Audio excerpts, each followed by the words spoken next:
hardest working person I have ever met in my life, and I'm sure there are others here who can attest to that. He's had hundreds of jury trials, hundreds. He has argued in front of the state and federal appellate courts in Massachusetts over 100 times, shaping the law of this Commonwealth. He has had 8 first-degree murder trials, not one of which has resulted in a conviction for first-degree murder. Someone asked me at a cocktail party, those are out of style now these days, but many years ago they said to me, why do you want to represent the maggots of the world when you could be out there making a lot more money? And I looked at them and I said... He said that the reason he represents criminal indigent defendants is because they are human beings. It's just the way that Jim Krasnoo is. My job is to protect the individual rights that are given to every human being under the Constitution. Jim Krasnoo is a person who has won a number of awards. A few years ago, he won the Duggan Award, given by the Committee for Public Counsel Service. This year, Jim Krasnoo won the Defender Award, given by the Massachusetts Bar Association a few months ago. He's won so many awards this year, I've stopped going to the dinners.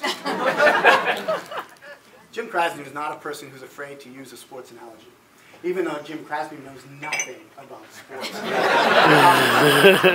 I was sitting in my office one day, and Jim was in the conference room, and he was riling up. I don't know if anybody knows this. Jim talks a lot.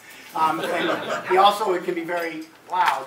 And he was saying, and this is a direct quote because I wrote it down immediately, and I think you all may want to use it with your clients.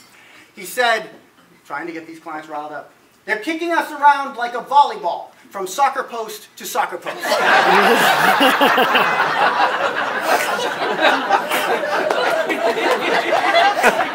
There's a client out there who was paying hundreds of dollars an hour for that legal advice.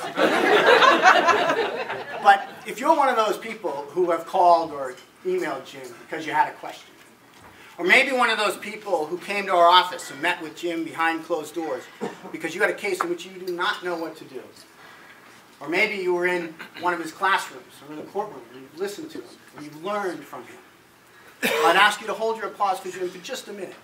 If you're one of those people that Jim Krasnoo has helped along the way, would you please stand if you're able? I don't intend to give up this work. There's always someone who needs to be helped. I always believe that I can, in some small way, make a difference to help him or her. And I intend to try to do that as long as I can.